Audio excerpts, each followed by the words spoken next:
After almost a generation, the Iron Curtain remains a reality as well as a symbol of communist tyranny over Eastern Europe. Not only are the movements of once free peoples controlled, but contact with the world of freedom is strictly limited. Books, newspapers, magazines cannot be brought freely into the Soviet-dominated satellites.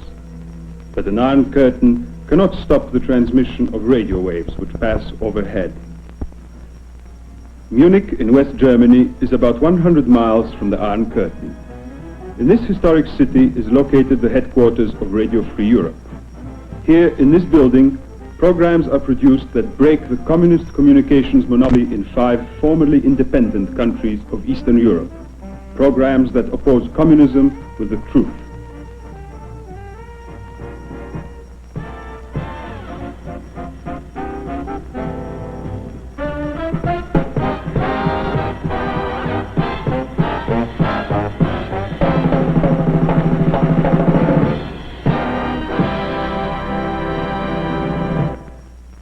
Every day I go to work at Radio Free Europe in Munich.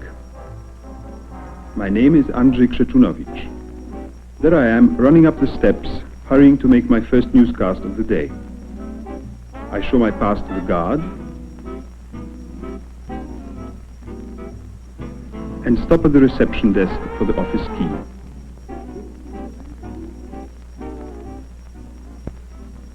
This map shows Radio Free Europe's target countries: Bulgaria, Romania, Hungary, Czechoslovakia and Poland, a total of 80 million people who lost their freedom after World War II. I and my colleagues are exiles from communism. There are almost 500 exiles working for RFE, editors, actors, announcers, researchers, monitors. My job is newscasting, reading the news in my native language, Polish. Ważniejsze wiadomości w skrócie. Papież Paweł VI przyjął na audiencji prymasa Polski kardynała Wyszyńskiego.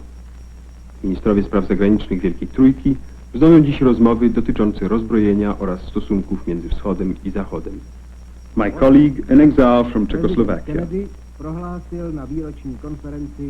The news is straight, factual news, without editorial opinions or tactful omissions. News as you might hear it on the radio in America or in any free country. The news in Hungarian. Gondoskodtak a teljárusításról, de a felmérések szerint további 63 város 1099 iskolájában 680 000 gyerekről kellene gondoskodni. New York. Romanian. Miniștrii de externe ai Statelor Unite, Marii Britanii și Uniunii Sovietice își vor continua convorbirile la New York în cursul acestei săptămâni, în speranța de a putea realiza noi acorduri privitoare la dezarmare. And Bulgarian. Each of us reads material prepared by our own national news desks, written according to the specific interests of listeners in each of our countries. Китайски гранични войници са открили огън срещу бегалци, търсещи убежище на съветска територия. About 100,000 words of news come out of RFE's central newsroom every 24 hours. Reports are received by wire from Western agencies and from RFE's own bureaus in Europe and the United States. Material reaches our national news desks in English, and selections are translated for fresh 10-minute newscasts every hour. This news may include information from behind the Iron Curtain itself. A few miles outside of Munich, RFE's monitoring station picks up the sound of some 40 communist radio stations and 10 communist government news services. With these powerful receivers, we can listen to local communist programs broadcast from hundreds of miles away. That is how we always know just what the communists are telling the people, and just as important, what they are not telling the people in countries where all news is controlled by the Communist Party. This man, another Polish exile, is an RFE monitor, listening from Munich to a program over Radio Warsaw. When reception is bad, the monitor phones engineering and asks them to try another wavelength. Hallo, Schleißheim. Bitte bessern Sie uns Warschau 1 aus. Yeah, okay.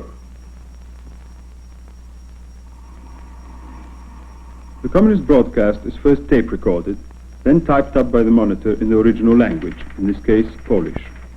Some of the material is dull. some is false and slanderous. All of it is useful. When the communists announce important news, it is picked up at once by an editor. I am supervising the operation of the monitoring section. Our main task is to keep under full control all home service broadcasts of the 5 communist European countries to which we broadcast. So we know what they are telling to the people behind the curtain, and of course that they don't want to tell the king. And this is our daily production. The Berlin Wall of Shame.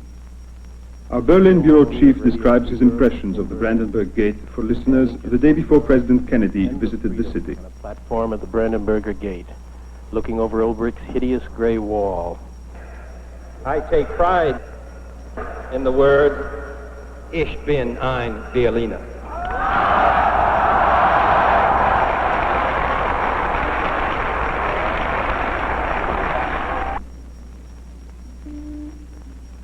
RFE's bureau in Paris is located on the Champs-Élysées, number 33. 2 members of the staff are leaving for news assignments. The young lady for NATO headquarters, and the Romanian reporter for the Quai d'Orsay, location of the French Foreign Office, where he is getting a story on French cultural contacts with Romania, a story that will be sent to Munich by teletype.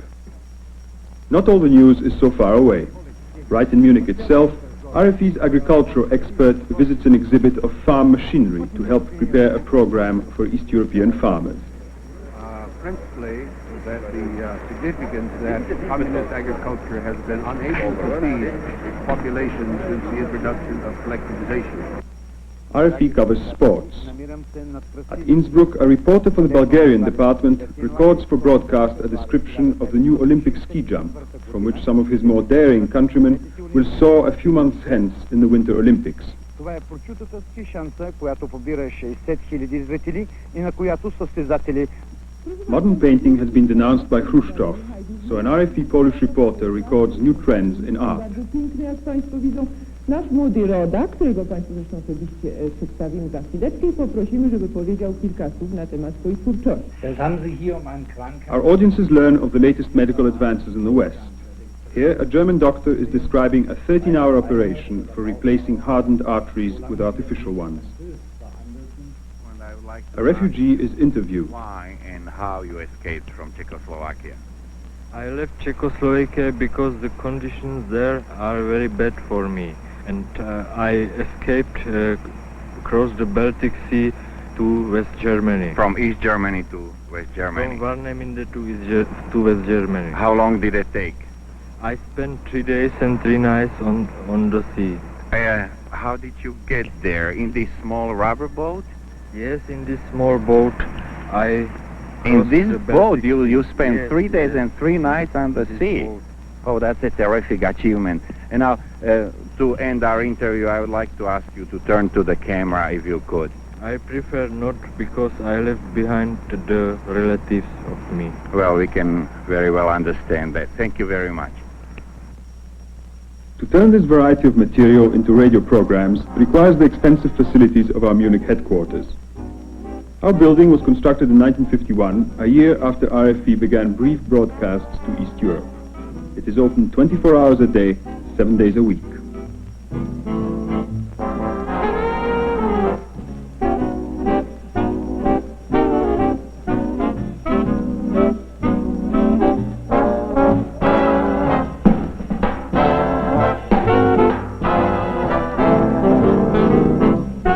It takes some 60 studio technicians to put our programs on the air.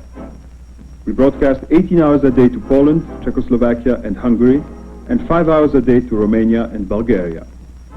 Most programs are tape recorded so that they can be broadcast over several transmitters at the same time or repeated later. This is one way to overcome communist jamming. There are about 100 tape recorders in the building.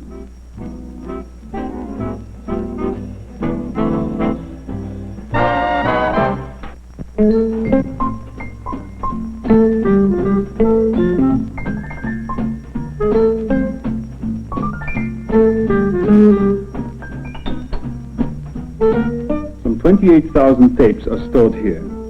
They include important political statements by Western and Eastern leaders, sound effects, and other recordings indispensable to our radio station.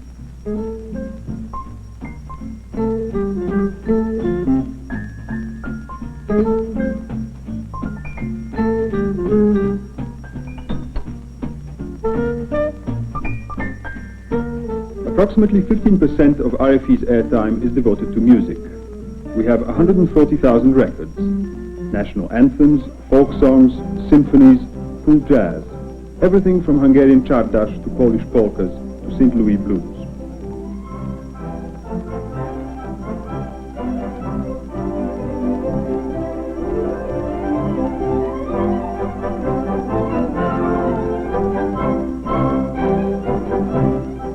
Our library has one of the finest collections of East European books in the West, 18,000 volumes. It's almost like being back in the library in my native city of Lviv.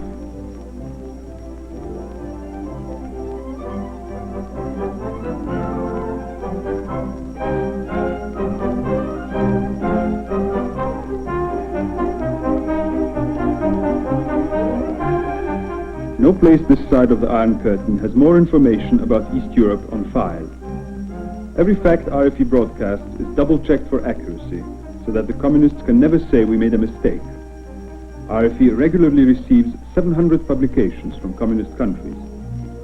Hundreds of thousands of names of East European government leaders, apparatchiks, diplomats, military figures, policemen, teachers, actors, athletes are in the card files. To make room for more information, they've started to put some records on microfilm. And lots of information is put on paper every day for all of us to read.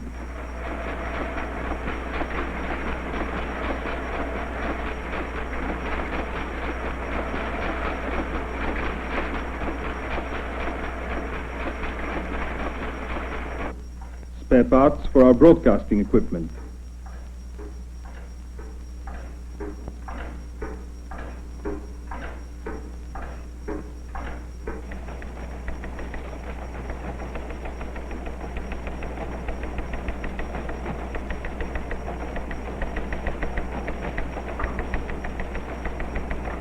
Our Munich headquarters are linked by teletype with 9 RFE bureaus in Europe. An open line carries dozens of cables daily between Munich and RFE's New York office.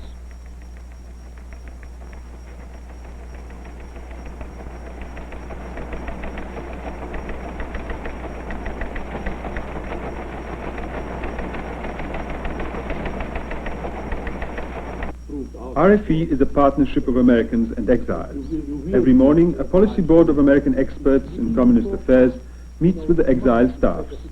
Here it is agreed what program emphasis will best serve RFE's purpose as a voice of freedom. Dr. Milev, Bulgaria is among the countries that is asking to buy American wheat. What's your reaction to that? The Bulgarian regime asked for wheat not only from the United States but also from Canada. And this démarche could be explained by the very poor harvest this year in Bulgaria. The regime tries to explain it and to justify it with the bad weather, especially the drought. However, the main cause for this bad results in the agriculture is the system of collectivization, and also the mismanagement of the collective funds. I think we all agree that the visit of the Hungarian Prime Minister Kadar to Prague has real political significance for future developments in that country. I think a wide variety of programs is produced by each national department to satisfy the interests and tastes of our distinctly different audiences. RFE has programs on politics, religion, homemaking. We broadcast to music lovers, workers, and intellectuals, among others. Here, the Hungarian department reads greetings from Hungarians in the West to relatives behind the Iron Curtain. Púlába üzen nagymama. Szeretettel csókollak benneteket a messze távolból, Púlából, nagymama. RFE helped make jazz famous behind the Iron Curtain against communist wishes. A német Alizés ellen Kessler énekelt. A gitáros amerikai fiú Dwayne Eddy következik, Lonely Boy, Lonely Guitar, magányos fiú, magányos gitár.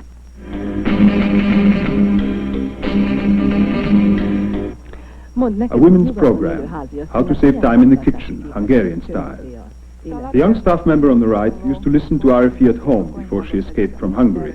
Mit lehet például egy mixerrel csinálni, mondd meg. Staff priests discussed the Ecumenical Council. From our countries, Czechoslovakia, Hungary and Poland. And second, how will work the second session? Father Heidler from Czechoslovakia. Ilu biskupů od vás přijedě? Od nás přijede do Říma skupina 4 biskupů z 15. Magyarországról viszont 5 püspök, egy apostoli adminisztrátor és 10 tagú küldöttség. The pianist is playing his own original RFE composition based on a Polish folk song. Listeners in Warsaw have tape recorded it and made it their own.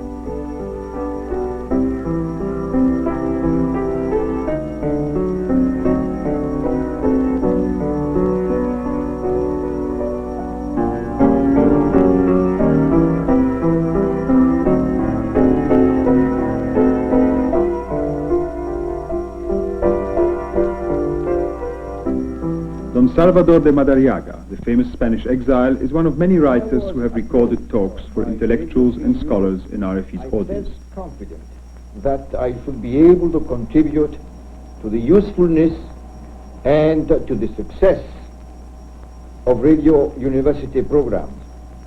I am convinced that Europe will never materialize unless all the nations of our little continent are free to unite in a federation.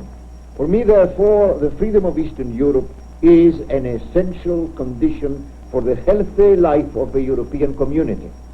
Europe is Europe, the whole of it, including Russia.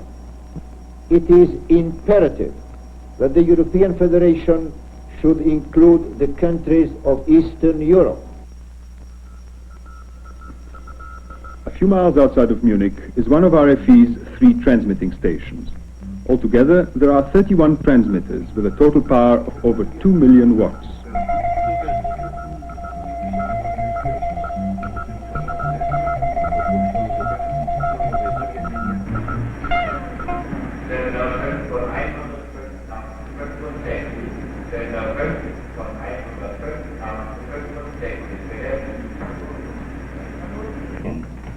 This is Master Control, the heart of the Munich studio complex.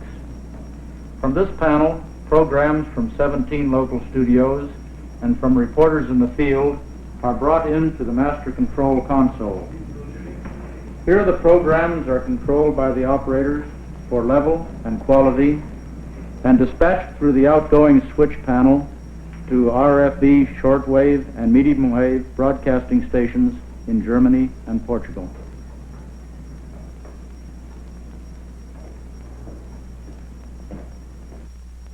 Our biggest transmitting station is located in Portugal, 50 miles northeast of Lisbon. Programs are radioed here from Munich and retransmitted behind the Iron Curtain in a fraction of a second. There are over 100 towers in this field of directional antennas that aim our programs at the target, as far as 2,500 miles away.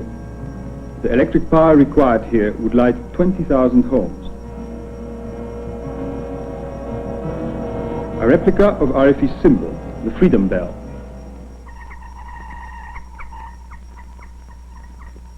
That sound is a communist jammer at work, and this machine is recording the effect of jamming on RFE. The communists spend over $100 million a year jamming broadcasts from the West. Technicians listen to RFE signals and report daily on their strength and clarity. Jamming does interfere with some broadcasts, but over 90% of our programs get through to listeners. Every year, hundreds of Americans who contribute voluntarily to the support of RFE visit our headquarters. RFE is a private organization which raises money through the annual Radio Free Europe Fund drives in the United States. These visitors from the United States are about to be briefed by the Public Relations Director. So far as jamming is concerned, Radio Free Europe certainly is jammed. In fact, the communists spend well over $100 million a year for the purpose of jamming out Western broadcasts. But Radio Free Europe can combat this massive interference in several ways. A given program can go on as many as 5 to 7 wavelengths at the same time. Also, we can repeat programs several times during the day. In addition to this, our transmitter location in Portugal gives us a great advantage over the communist jammers. Our signal goes up against the ionosphere, 200 or 300 miles high, bounces down into the target area. This gives us a great advantage over the communist jammers, which are much farther to the east. Now, how well does a Radio Free Europe broadcast get through the communist jamming? If you look for a moment at the charts prepared by the Audience Research Department, they will tell you a great deal about the listening possibilities and the listening habits of the people to whom we broadcast behind the Iron Curtain.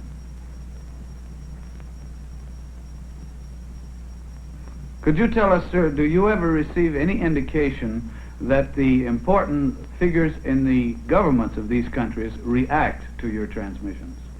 Rather than try to explain that to you in so many words, I'd much prefer to show you a short film that we've made on that very subject. Would you begin the film, please?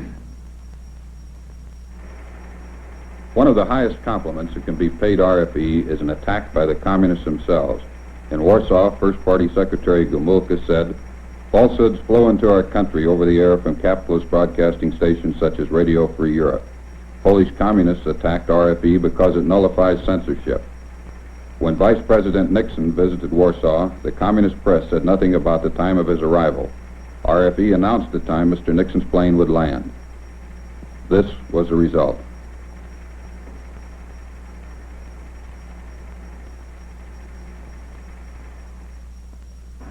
It's interesting to remember that Radio Free Europe began... Our visitors frequently ask us, how does RFE determine the size of its audience? How do we know which of our programs are most popular in East Europe?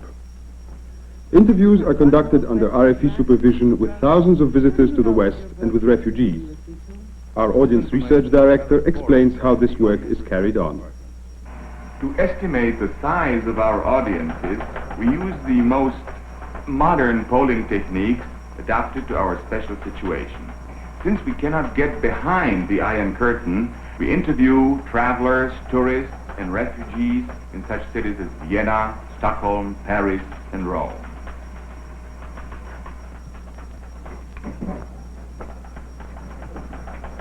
Since we cannot take a representative sample, we take as many different samplings as possible. One of these may be composed of traveling workers, another one businessmen or students. Now, using a rather complex mathematical and statistical evaluation process, we combine all these samples into one more or less representative sample. So far as the mechanical processing of the data are concerned, they are coded and then punched on IBM cards.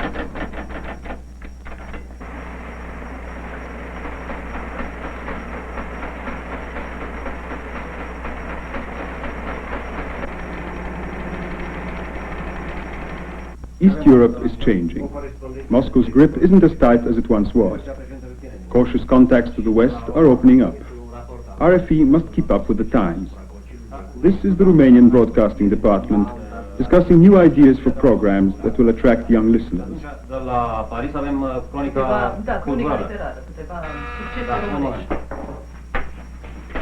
Hello? Yes, Gordon? All right, at 2 o'clock. Fine, I'll be there at 2 o'clock in your office. Thank you. Bye. The director will exchange ideas with American program experts. Hi, Freda. Hi, Gordon. The director of RFE's Romanian Broadcasting Department has an opportunity to discuss new program plans with American radio executives. At such informal meetings, program schedules are worked out on an individual basis for each of our target countries. Romanians, for example, are especially interested in what is going on in Italy, Spain, and Latin America because of Romania's historic development as an essentially Latin country. American radio programming techniques have been adapted to make RFE lively and interesting. Particular emphasis is given to programs that will appeal to young people who are bored by repetitious communist propaganda. And even our cafeteria, with East Europeans, West Europeans, and Americans eating together, is a tiny symbol of a future when no Iron Curtain shall divide the world.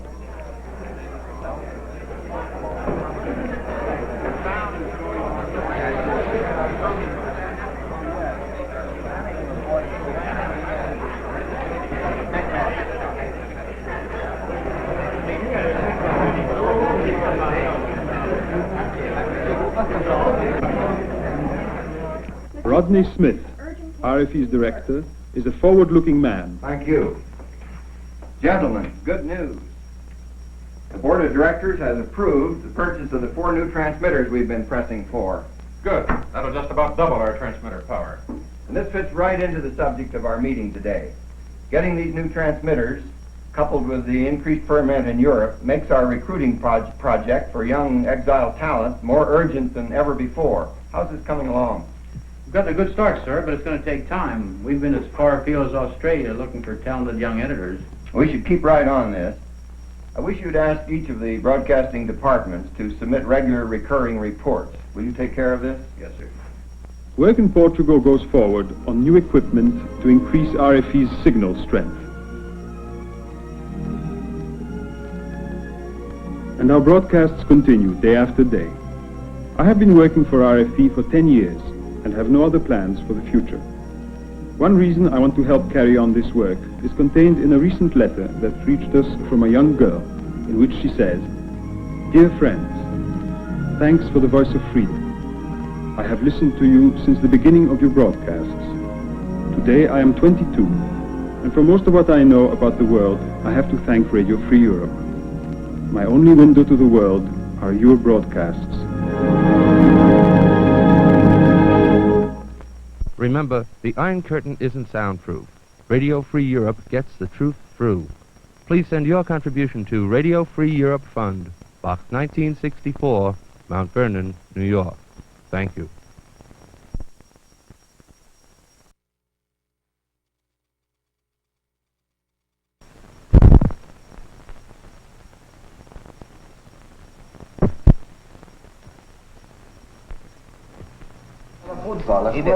Mi van a csapat?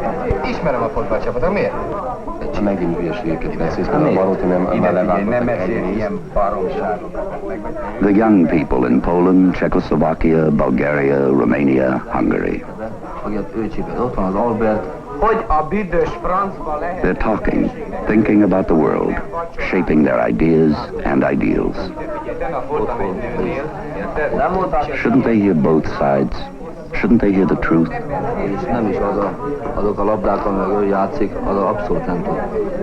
The main way for many of the young people in these communist countries to hear the truth is through Radio Free Europe.